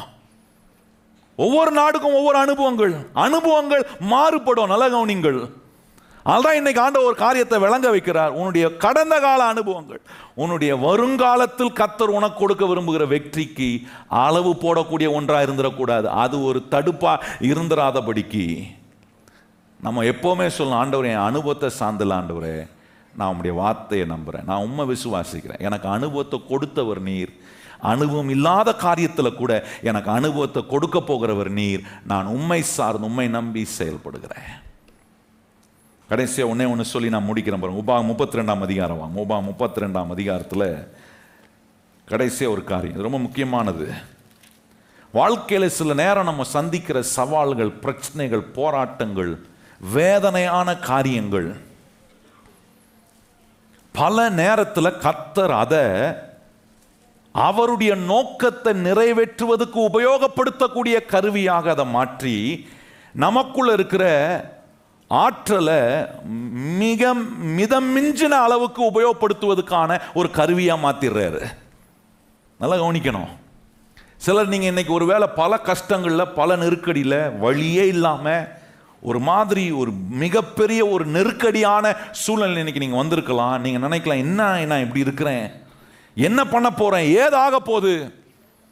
கர்த்தர் சொல்றார், அந்த நெருக்கடியான சூழ்நிலையே நான் உன்னில் வைத்திருக்கும் என் நோக்கத்தை உபயோகப்படுத்துவதற்கு பயன்படுத்தக்கூடிய ஒரு கருவியாக நான் மாத்துறேன்ற. அப்படின்னா இன்னைக்கு நீங்கள் ஒரு கஷ்டத்தில், ஒரு துன்பத்தில் போய்கொண்டிருக்கிறீங்களா, நீங்கள் உன்னை நம்பலாம், அந்த துன்பத்தின் நடுவே என்னை உயர்த்த கர்த்தர் ஒரு திட்டத்தை வச்சிருக்கிறார், என்னை விடுவிக்க கர்த்தர் ஒரு திட்டத்தை வச்சிருக்கிறார். அதுக்கு நேராக மிக மிஞ்சின அளவுக்கு எனக்குள்ள கர்த்தர் வச்சிருக்கிற ஆற்றலெல்லாம் பயன்படுத்துறாரு. அதான் நீங்கள் அப்படி பயன்படக்கூடிய சரீரமாக, அப்படி பயன்படக்கூடிய ஒரு நபரை நான் இருக்கிறேன்னா, இல்லைனா எனக்கு இருக்கிற வசதியான சூழ்நிலையே இருந்துக்கிட்டு ஆண்டவர் வச்சிருக்கிற நோக்கத்தையும், ஆண்டவர் வச்சிருக்கிற திட்டங்களுக்கும், ஆசைக்கும், ஆண்டவர் வைத்திருக்கிற மேலான காரியங்களுக்கு செய்வதுக்கு மனம் வராமல் நான் பின்வாங்கி நிற்கிறேன்னா கொஞ்சம் செக் பண்ணி பார்க்கணும். ஆண்டவர் ரொம்ப அற்புதமாக சொல்கிறார் பாருங்க. Your comfort zone should never be greater than your passion. உங்களை கொண்டு கர்த்தர் செய்ய விரும்புகிற அவருடைய நோக்கங்கள், அவருடைய ஆசைகள், அவருடைய திட்டங்களுக்கு மேலாக உங்கள் கம்ஃபர்ட் ஜோன் இருக்கும்னா, நான் சொல்கிறேன், அது உங்களை நல்ல நிலைக்கு கொண்டு போல, அது ஒரு மாதிரி ஒரு வித்தியாசமான நிலைக்கு போயிடும். உங்கள் ஆசை, கர்த்தர் உங்களுக்கு வச்சிருக்கிற திட்டங்கள், அதை நிறைவேற்றுவதுக்கு உங்கள் கம்ஃபர்ட் ஜோன் ஒரு தடையாக இருக்கும்னா, நான் சொல்கிறேன், கொஞ்சம் சிந்திச்சு, ஆண்டவரே நீர் என்னில் என்ன செய்ய விரும்புகிறீரோ, என்னை எங்கே கொண்டு போக விரும்புகிறீரோ, எதை செய்ய விரும்புகிறீரோ, எந்த சவாலின் நடுவே நீர் உம்முடைய நோக்கத்தை நிறைவேற்ற எனக்குள்ளே வைத்திருக்கிற ஆற்றலை மிக மிஞ்சின அளவுக்கு நீர் பயன்படுத்த அதை பயன்படுத்த என்னை நான் ஒப்பு கொடுக்குறேன் ஆண்டவரே என்று வரும்போது, நான் சொல்கிறேன், ஒரு நாளும் கர்த்தர் உங்களை வெட்கப்பட விட மாட்டார். இன்னைக்கு இருக்கிற நிலையை காட்டிலும் மேலான நிலைக்கு தான் கர்த்தர் உங்களை உயர்த்துவார். எத்தனை பேர் கையை உயர்த்தி ஆமென்னு சொல்லுகிறீர்கள்? அப்படி செக் பண்ணி பாருங்க. இல்லை எனக்கு கம்ஃபர்ட் ஜோன்லாம் விடுறது கஷ்டம், ஆண்டவருக்கு 1000 ஆசை இருக்கும், ஆண்டவருக்கு 1000 திட்டம் இருக்கும், அதெல்லாம் நான் விட்டுட்டு வர முடியாதுன்னு நான் சொல்கிறேன், வளர்ச்சி வராது.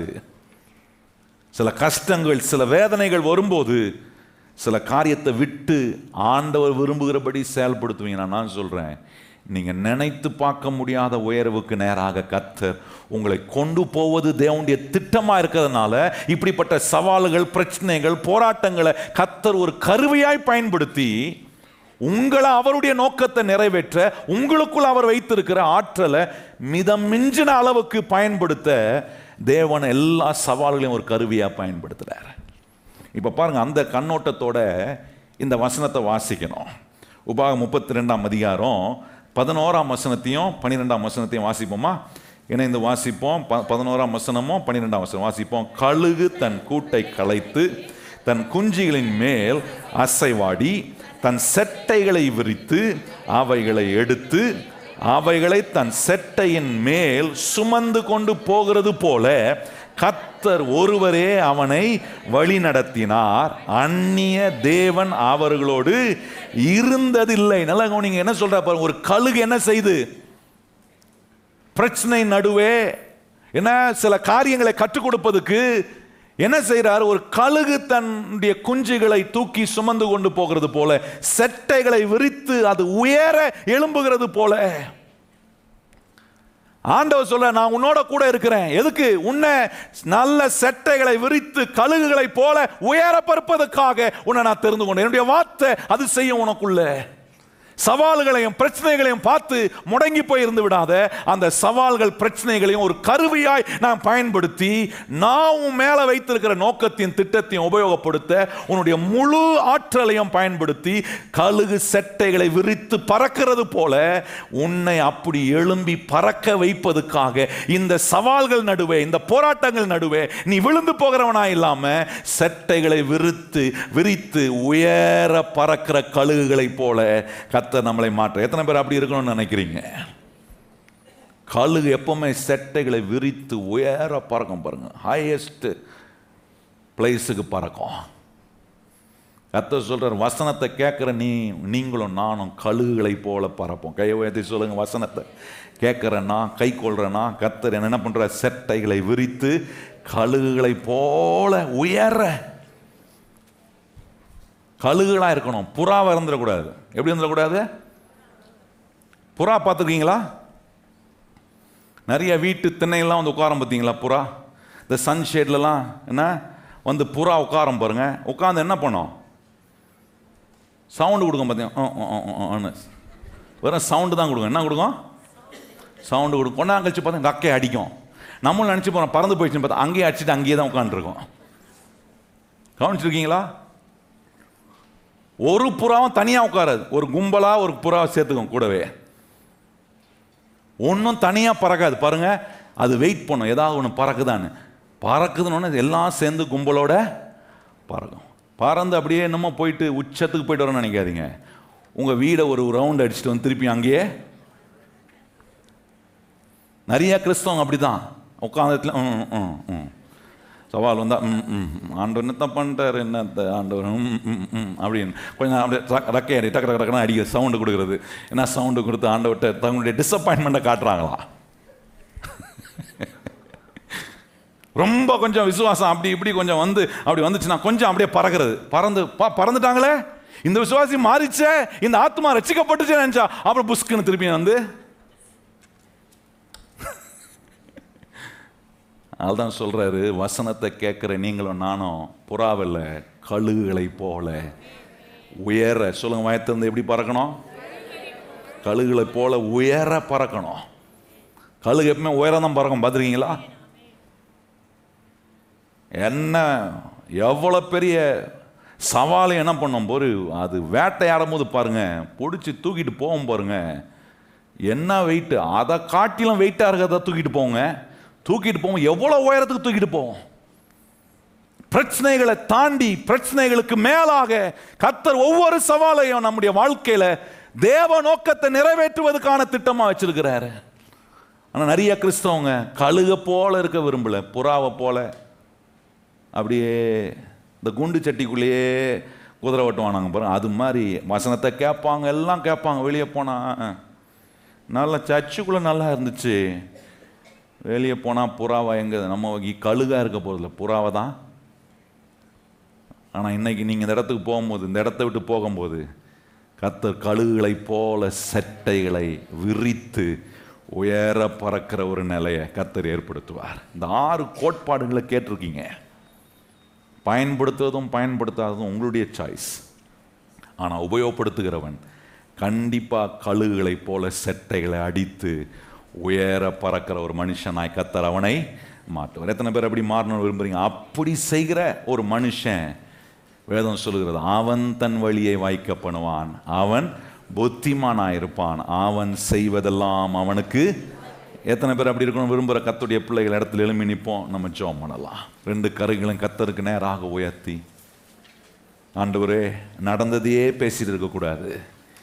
இனி கர்த்தர் செய்ய போகிற காரியத்தின் மேலே பின்னானவைகளை மறந்து முன்னானவைகளை நாடுகிறேன். சொல்லுங்க, வாயை திறந்து, ஆண்டவரே, என்னுடைய வாழ்க்கையில் ஆண்டவரே, நீர் என்னை எந்த அளவுக்கு உயர பறக்கணும்னு வச்சிருக்கிறீரோ அப்படி நான் எழும்பி கர்த்தருக்காக பிரகாசிப்பிக்க, ஆண்டவரே, செட்டைகளை அடித்து எல்லா தடைகளையும் தாண்டி, சவால்களை தாண்டி, தாவீது சொல்லுகிறது போல, என் தேவனாலே நான் ஒரு மதிலை தாண்டுவேன். எத்தனை பேர் அப்படி சொல்லுகிறீங்க? வாயை திறந்து கர்த்தருடைய பிள்ளைகள் சொல்லுங்க. ஆண்டவரே, உம்முடைய பலன் எனக்குள்ள இருக்கிறதினாலே, உம்முடைய சத்தியத்தின் ஆண்டவரை வல்லமை எனக்குள்ள வேலை செய்கிறதினாலே, கழுகுகளை போல செட்டைகளை அடித்து நான் உயர பருப்பேன்.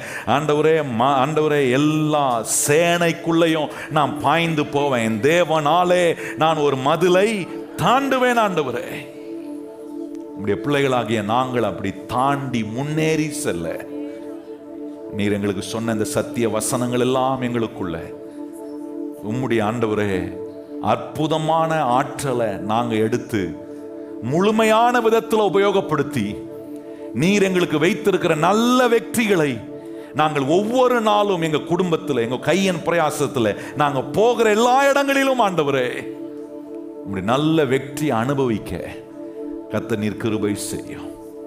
வந்த ஒவ்வொரு மக்களையும் கர்த்தர் நீர் ஆசீர்வதித்து உம்முடைய வார்த்தையினால நீர் ஆண்டவர் அவர்களை திருப்தியாக்கி அனுப்புகிறதுக்காக ஸ்தோத்திரம்.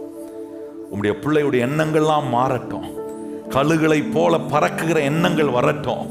ஆண்டவரே, பிரச்சனைக்குள்ளேயே மூழ்கி கிடக்கிற எண்ணங்கள்லாம் அகண்டு போய், ஆண்டவரே, தோல்விக்குள்ள கிடக்கிற அந்த எண்ணங்கள்லாம் அகண்டு போய், அந்த தோல்வியிலிருந்து கர்த்தர் என்னை வெளியே கொண்டு வருகிறார். இந்த பிரச்சனையிலிருந்து கர்த்தர் என்னை வெளியே கொண்டு வருகிறார்.